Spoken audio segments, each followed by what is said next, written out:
bata! Ako, si Teacher Catherine, ang inyong guro sa araling ito. Isang panibagong kaalaman naman ang matututunan natin sa araw na ito.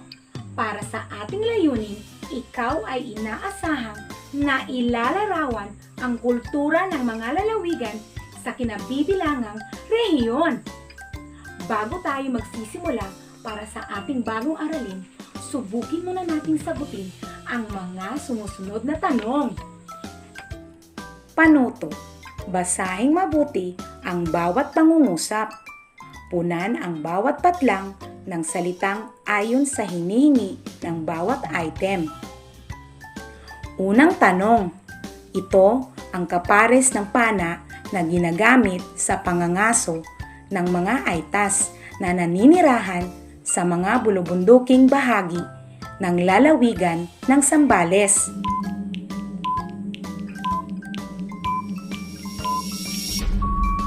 Mahusay! Ang wastong sagot ay palaso. Pangalawang tanong. Maliban sa Tagalog, Kapampangan at Pangasinense, ito rin ay isa sa mga pangunahing wika sa lalawigan ng Tarlac.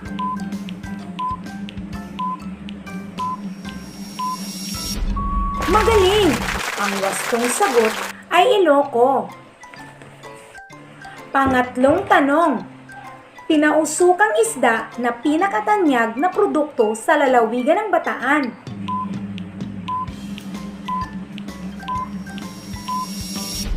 Tumpak!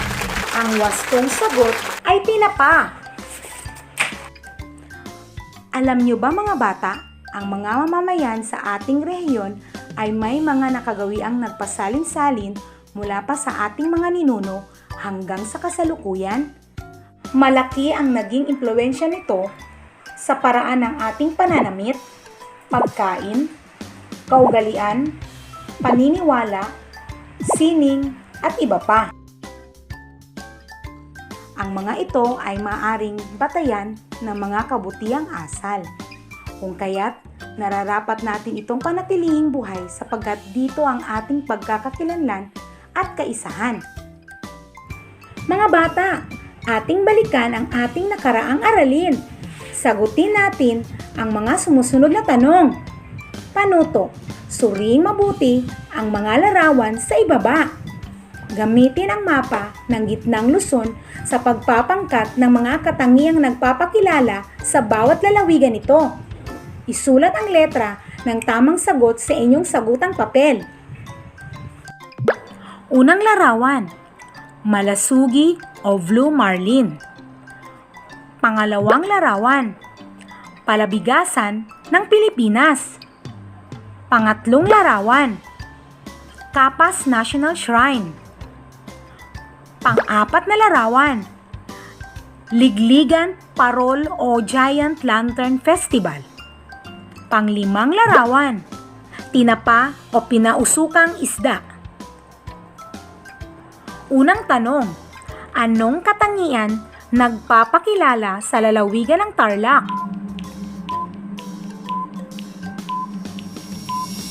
Mahusay! Ang wastong sagot ay letter C, Capas National Shrine. Anong katangian ang nagpapakilala sa lalawigan ng Bataan? Magaling! Ang wastong sagot ay letter E, tinapa o pinausukang isda. Pangatlong tanong, anong katangian ang nagpapakilala sa lalawigan ng Nueva Ecija?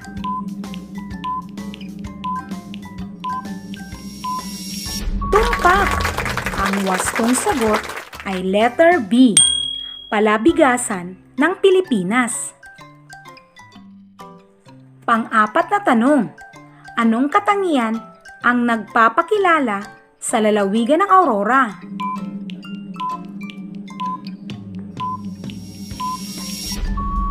Mahusay! Ang wastong sagot ay letter A, Malasugi o Blue Marlin. Panglimang tanong, anong katangian ang nagpapakilala sa lalawigan ng Pampanga?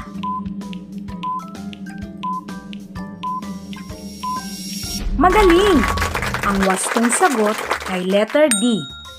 Ligligan Parol o Giant Lantern Festival. Napakahusay mga bata! Ngayon ay handang-handa ka na sa bagong aralin. Halika at ating tuklasin kung ano nga ba ang laman ng mahiwagang baul ni Dato Bangkas. Mga bata, pakinggan at namnamin mabuti dahil mayroon akong katanungan tungkol dito. Ang pamagat ng kwentong aking babasahin ay ang mahiwagang baul ni Dato Bangkas. Noong sinaunang panahon, bago pa man dumating ang mga dayuhang mananakop, may isang mabuting pinuno na isang barangay na siyang tunay na ginagalang ng lahat. Siya ay si Dato Bangkas.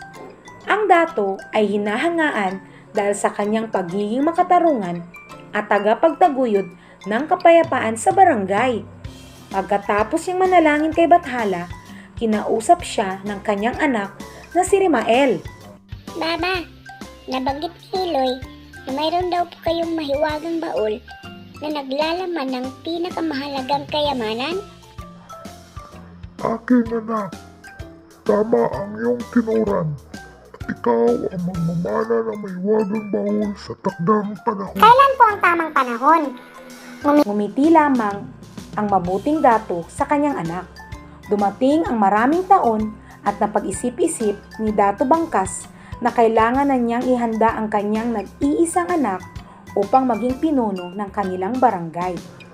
Naituro ko na sa iyo ang mga katangi-tanging pagkakakinlanlan ng ating angkan. Nalalapit po ng iyong pamumuno sa ating barangay. Salamat po aking ama sa iyong mga itinuro. Ako po ay nangangako na ipagpapatuloy ko ang iyong adhikain na maging makatarungan at tagapagtaguyod ng kapayapaan sa ating lugar. Buksan mo ang mahiwagang baul. Pagkatapos ng araw ng iyong seremonya sa pagiging dato.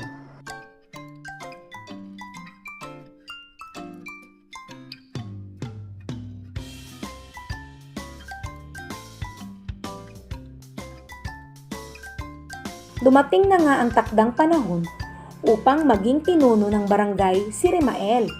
Matapos ang seremonya, nakita ng batang dato ang mahiwagang baul ng kanyang ama. Dito ay may nakaukit sa baybayin na nangangahulugang ang pinakamahalagang kayamanan ng aming angkan. Kinuha niya ito at unti-unting binuksan. Mga bata, ano ang laman ng mahiwagang baul ni Dato Bangkas? Magaling! Dito ay may nakaukit na baybayin na nangangahulugang ang pinakamahalagang kayamanan ng aming angkan. Binabati kita dahil nakinig ka ng mabuti sa kwento tungkol sa mahiwagang baul ni Dato Bangkas. Ngayon, kayo handa na, dadako na tayo sa ating talakayan. Mga bata, alam niyo ba kung ano ang kultura?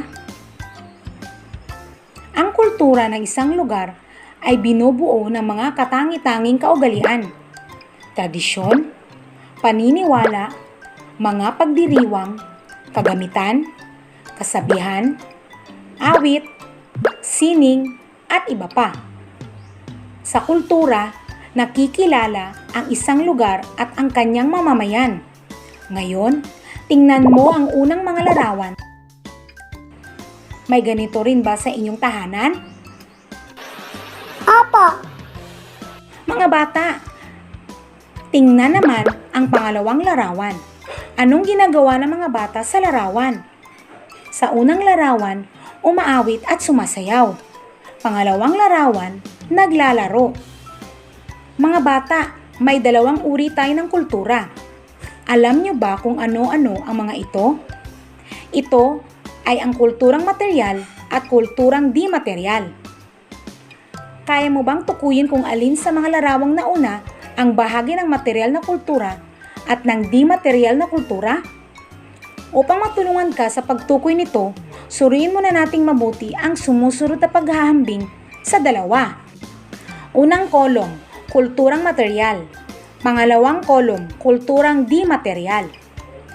Kulturang material, mga bagay na nakikita, nahihipo o nahahawakan gaya ng kasuotan, kasangkapan, pagkain, tirahan, palamuti sa bahay at sa katawan, at iba pa. Pangalawang kolom, kulturang di material, mga bagay na di nahahawakan o di nahihipo gaya ng awit, sayaw, sining at panitikan, mga tradisyon, kaugalian, paniniwala, edukasyon, pagpapahalaga, pamahalaan at iba pa. Material na kultura, mga kasangkapan bago pa man dumating ang mga banyagang mananakop. May mga kasangkapan na ang ating mga ninuno. Ang pana at palaso ay ginagamit sa pangangaso at pakikidigma, samantalang ang kwintas na yari sa kabibe ay ginagamit bilang palamuti sa katawan ng kababaihan. Ginagamit naman ang banga ng ating mga ninuno bilang imbakan ng mga pagkain at pangpreserba. Pagkain, karaniwang nanggagaling sa dagat, ilog, mga punong kahoy at halamang ugat sa kagubatan. Ang pagkain ng ating mga ninuno. Kinikilala ang lalawigan ng Pampanga bilang culinary capital of the Philippines dahil pinagpala ito sa magagaling at masasarap magluto ng iba't ibang putahe. Samantala, tanyag ang tinapa o pinausukang isda ng lalawigan ng Bataan. Mga kasuotan, katangi-tangi rin ang pananamit ng ating mga ninuno noon. Nagkakaiba-iba ang kanilang kasuotan ayon sa pinagmulan, kalagayan sa buhay at pag-aangkop sa klima ng kapaligiran ng mga tao.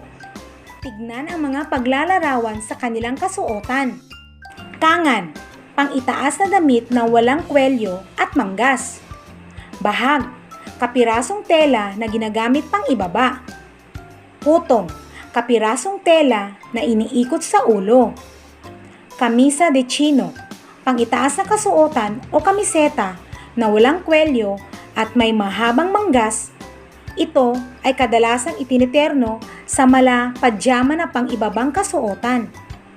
Baro, pang-itaas na damit na may mahabang manggas. Saya, kapirasong tela o tapis na iniikot sa baywang na tumatakip sa bahagi ng mahita at binti. Malong, isang mahabang tela na may disenyong abstract na tila alon, mga bulaklak at iba pang disenyo. Tahanan, batay sa mga pananaliksik ng mga mag-aaral at dalubhasa sa pinagmula ng tao, nanirahan din sila sa loob ng kuweba. Sa paglipas ng panahon, natuto silang gumawa ng isang palapag na bahagi ng yari sa pawid, kahoy, kawayan, sawali at kugon. Ang di-material na kultura naman ay napapaloob na una, edukasyon. Ang karanasan sa pang-araw-araw na pamumuhay sa kanilang kapaligiran ang unang nagsilbing pagkatuto ng ating mga ninuno. Natuto rin silang sumulat at bumasa. Pangalawa ay kaugalian. Maraming kaugalian ang ating mga ninuno. Isang halimbawa, bago mag-asawa ang lalaki, siya ay naninilbihan muna sa pamilya ng babae. Ibig niyang mapangasawa. Siya ay umiigib ng tubig, nagsisibak ng kahoy at tumutulong sa pagbubungkal ng lupa.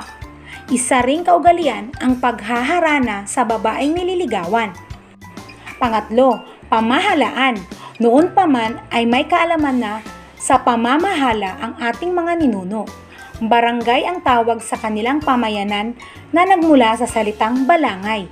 Binubuo ito ng 30 hanggang 100 pamilya. Pang-apat, paniniwala at reliyon. Bathala ang tawag sa itinuturing na Panginoon ng ating mga ninuno. Itinuturing nila itong pinakamakapangyarihan sa lahat. Naniniwala silang may lugar na pinupuntahan ang mga kaluluwa. Panglima, sining at agham. Ang pagkahilig nila sa sining ay pinakikita sa mga batok o tattoo nila sa katawan. Ang tattoo ay mahalagang simbolo ng kagitingan para sa ating mga ninuno. Pang-anim, wika.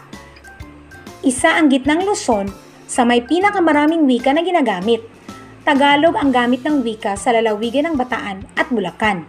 Ginagamit din ito sa ilang bahagi ng Aurora, Nueva Ecija, Zambales, Pampanga at Tarlac.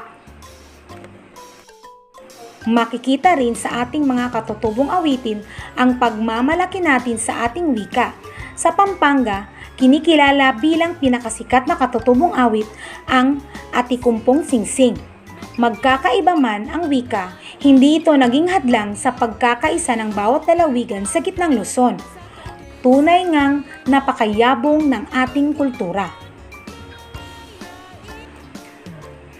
Para sa unang gawain, panutok, puna ng mga nawawalang titik ang patlang upang mabuo ang salita. Tukuyin ang di material na kultura. Unang tanong, ito ang ginagamit na wika ng malaking bahagi ng lalawigan ng Zambales.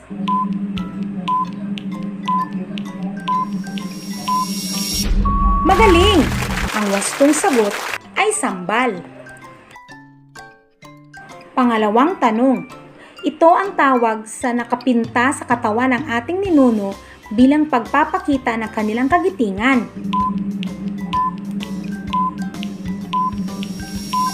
Mahusay! Ang wastong sagot ay tattoo. Pangatlong tanong, ito ang itinuturing na Panginoon ng ating mga ninuno.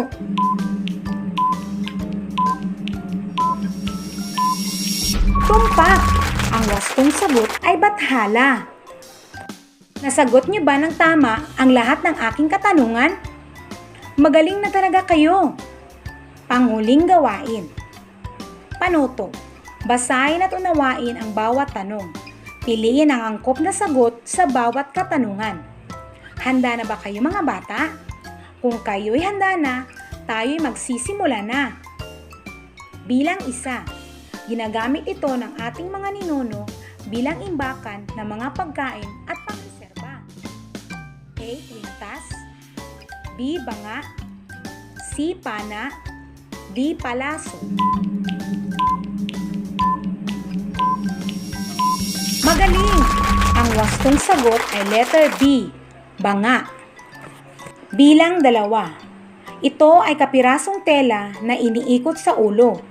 A. Putong, B. Kangan, C. Baro, D. Saya.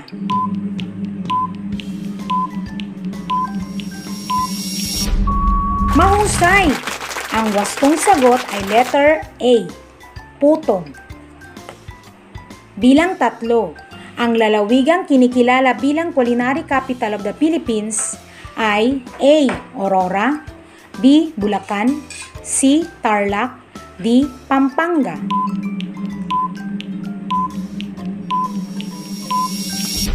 Tumpak! Ang wastong sagot ay letter D, Pampanga. Magaling mga bata! Talagang nakinig kayo sa akin. Ako ay natutuwa dahil sa inyong pinakitang kagalingan sa ating aralin ngayong araw.